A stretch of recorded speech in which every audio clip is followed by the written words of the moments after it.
कहानी की शुरुआत एक बड़े से टापू को दिखाते हुए होती है। इस टापू पर हम इन दो गधों को देखते हैं जो किसी तरह का गेम खेल रहे थे। पहले आदमी का नाम मैसी था और दूसरे आदमी का नाम नोवा। इसी दौरान एक पेरी नाम का आदमी उनके पास आता है और वो दोनों उसे मीठा मीठा कहकर चिढ़ाने लगते हैं। अब ये सुनते ही पेरी बहुत गुस्सा हो जाता है और उन दोनों से लड़ने लगता है। तभी वहाँ पर मैक्स नाम का एक और आदमी आता है जो कि शिकार करने का शौकीन था। वहीं जॉन नाम का एक आदमी भी था जो कि पूरे दिन सिर्फ मछलियां पकड़ता रहता था। इसी दौरान वहाँ पर हम दो और आदमियों को देखते हैं। लाल रुमाल वाले दरिंदे का नाम विंसी था जबकि चश्मे वाले का नाम जॉन था और ये सातों दोस्त एक बड़ी सी झोपड़ी में रहते थे। आगे हमें पता चलता है कि ये सातों मुजरिम थे। पिछले महीने जेल का जहाज इन्हें दूसरी जेल में शिफ्ट करने ले जा रहा था, लेकिन एक भयंकर तूफान आने की वजह से वो जहाज अपना रास्ता भटक गया। अब इसी मौके का फायदा उठाकर ये चारों उस जहाज से भाग निकले और किसी तरह इस सुनसान टापू पर पहुंच गए। फिर थोड़ी देर बाद इन्हें समुद्र में एक जहाज दिखाई देता है जिसको देखकर वो सभी खुश हो जाते हैं। तभी पेरी कुछ लकड़ियां जलाता है ताकि वो जहाज उन्हें दूर से देख सके।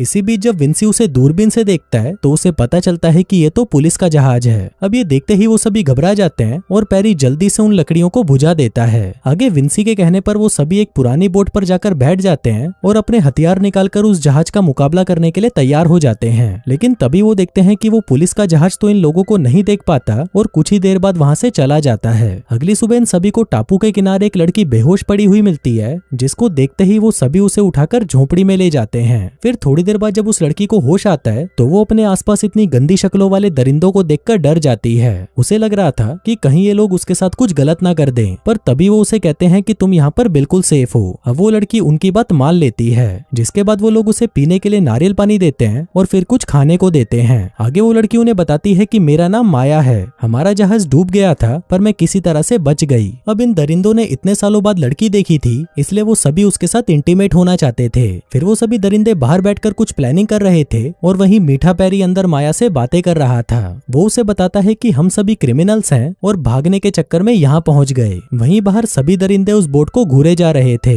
उनका मन तो कर रहा था कि वो सभी बोट के अंदर जाएं और माया से चिपक जाएं, पर तभी मीठा पेरी उनके पास आता है और उन सभी को सोने के लिए कहता है। लेकिन उसकी बात सभी इग्नोर कर देते हैं क्योंकि उनको उम्मीद थी कि जल्दी ही माया उनमें से किसी को अपने पास बुलाएगी और उसके साथ इंटीमेट होगी। वहीं बोट के अंदर माया को बंदूकें नजर आती है, जिसको देखकर वो सोचती है कि काश मैं इस बंदूक से सभी को मार डालूं और बोट को लेकर यहाँ से भाग जाऊं। बस यही सब सोचकर वो गन उठाकर अपने पास रख लेती है। वहीं वो सभी दरिंदे भी अपनी बातों में बिजी थे। माया उन्हें मारना तो चाहती थी, लेकिन तभी वो देखती है कि किसी भी गन में गोलियां नहीं थी, मतलब कि वो दरिंदे उससे ज्यादा चालाक थे। फिर अगले दिन सभी दरिंदे माया से कहते हैं कि वो उससे शादी करना चाहते हैं। तभी माया उन्हें समझाती है कि वो बारी बारी सबसे बात करेगी और इसी दौरान जो भी उसे पसंद आ जाएगा वो उसे शादी के लिए हाँ कर देगी। अब माया की बात सभी को पसंद आ जाती है और वो उसकी ये बात मान जाते हैं। फिर थोड़ी देर बाद हम माया को देखते हैं जो कि मैक्स के साथ टहल रही थी। अब क्योंकि सबसे पहला मौका मैक्स को मिला था तो वो अपना पूरा जोर लगा देता है माया को पटाने के लिए।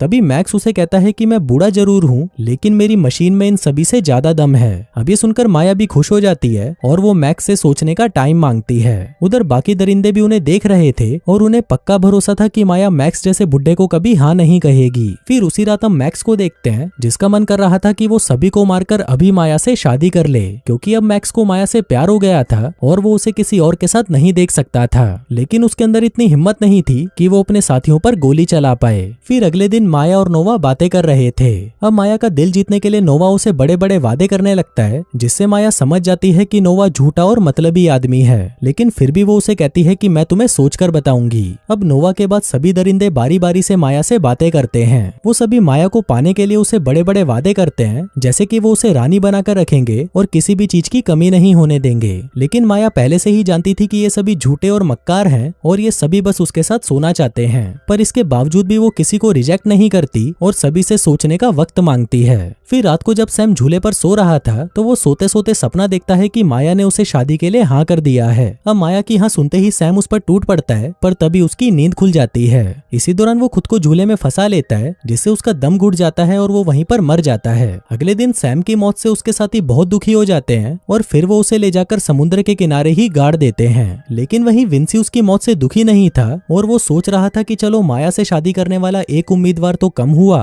फिर कुछ देर बाद हम पेरी को देखते हैं जो कि सांपों से खेल रहा था। पेरी को सांपों का शौक था और वो उनसे बातें भी करता था। उधर जॉन अपने चाकू की धार को तेज कर रहा था और इसी बीच उसके पास माया आती है। तभी जॉन उसे अपना चाकू दिखाता है, जिसको देखकर वो डर कर वहाँ से भाग जाती है। तभी जॉन भी उसके पीछे पीछे भागता है। थोड़ा आगे जाने पर माया वहीं पर गिर जाती है और जॉन भी वहाँ पर आ जाता है। अब माया को लग रहा था कि शायद जॉन उसकी इज्जत लूटने वाला है, पर जब जॉन उसे फूल देता है तो ये देखकर माया चैन की सांस लेती है। फिर रात को जब सभी सो रहे थे तो पैरी झोपड़ी में सांप लेकर आता है और उसे वहाँ पर छोड़ देता है ताकि वो सांप उनके 2-3 साथियों को मार डाले, लेकिन वो सांप किसी को नहीं काटता और उस झोपड़ी से बाहर चला जाता है। कुछ देर बाद पैरी भी बाहर आ जाता है और अब उसे अपने सांप पर बहुत गुस्सा आ रहा था, जिसके बाद वो उसे पकड़कर गालियां देने लगता है। पर तभी उसका सांप उसे ही काट लेता है, जिस वजह से पैरी की वहीं पर मौत हो जाती है। फिर अगली सुबह वो सभी मिलकर पैरी को भी समुद्र के किनारे गाड़ देते हैं। अब पैरी की मौत से सभी दुखी थे, पर माया मन ही मन खुश हो रही थी। थोड़ी देर बाद माया समुद्र के किनारे नहाने जाती है और तभी वहाँ पर मैसी आ जाता है और छुपकर उसे देखने लगता है। उधर दूसरी तरफ नोवा भी कुछ खिचड़ी पका रहा था। वो बोट में से एक सिलेंडर उठाता है और उसके साथ कुछ करने लगता है। वहीं जॉन भी सभी को मारना चाहता था और इसके लिए उसने सभी के खाने में जहर मिला दिया था। इसी दौरान वहाँ पर मैसी आ जाता है और जॉन उसे पीने के लिए चाय देता है। जॉन ने मैसी के चाय में भी जहर मिलाया था, पर मैसी को उस पर भरोसा नहीं था, इसलिए वो अपना कप जॉन से बदल देता है। फिर जब वो दोनों चाय पीते हैं तभी जॉन की मौत हो जाती है, जिसके थोड़ी देर बाद उसकी कब्र भी समुद्र के किनारे बना दी जाती है। अब वहाँ पर सिर्फ 4 ही दरिंदे बचे थे और देखना ये था कि माया किसके हाथ आती है। वहीं नोवा जल्दी से उस सिलेंडर को झोपड़ी के नीचे छुपा देता है, जिसके साथ उसने कुछ गड़बड़ की थी। फिर थोड़ी देर बाद नोवा को छोड़कर सभी लोग खाना खाने लगते हैं। ये लोग उसी टेबल पर खाना खा रहे थे जिसके नीचे वो सिलेंडर था।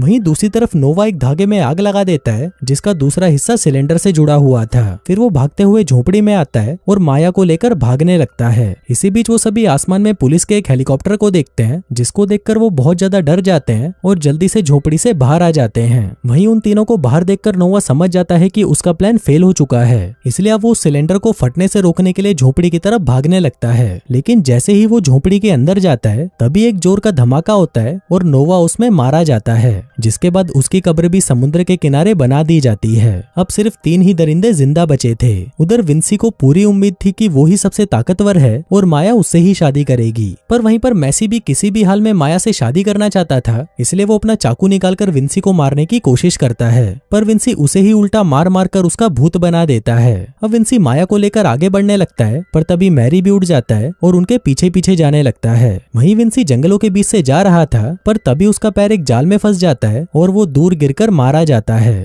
तभी हमें पता चलता है कि ये जाल मैक्स ने बनाया था। लेकिन इसी दौरान वहाँ पर मैसी भी आ जाता है और वो मैक्स से कहता है कि तुमने विंसी को मारकर बहुत अच्छा किया, पर अब तुम्हें भी माया को भूल जाना चाहिए क्योंकि वो मेरी है। पर मैक्स उसकी बात नहीं मानता। तभी मैसी उसे कहता है कि माया को एक जवान मर्द की जरूरत है और इस टापू पर सिर्फ मैं ही जवान आदमी हूँ। तभी मैक्स उसे कहता है कि मैं तुमसे ज्यादा जवान हूँ और हर हाल में मुझे माया से शादी करनी ही है। अब मैसी के इतना समझाने पर भी जब मैक्स नहीं मानता तो मैसी उसे चाकू से मार देता है। वहीं मरते मरते मैक्स भी मैसी का हथियार काट देता है, जिसके बाद उसकी भी तड़पते हुए मौत हो जाती है। अब इस पूरे टापू पर सिर्फ माया ही जिंदा बची थी, जो कि बाकी दोनों की लाश को समुद्र के किनारे गाड़ देती है। इसके बाद हमें बताया जाता है कि माया एक खुफिया विभाग में काम करती थी और वो इस टापू पर जानबूझकर आई थी ताकि वो इन दरिंदों को मार सके। पर माया को तो खुद से कुछ करना ही नहीं पड़ा, क्योंकि वो सभी गधे अपनी ही गलतियों के कारण मारे गए। और इसी के साथ ही ये कहानी यहीं खत्म हो जाती है। दोस्तों, इस कहानी से हमें क्या सीख मिलती है मुझे नीचे कमेंट करके जरूर बताना।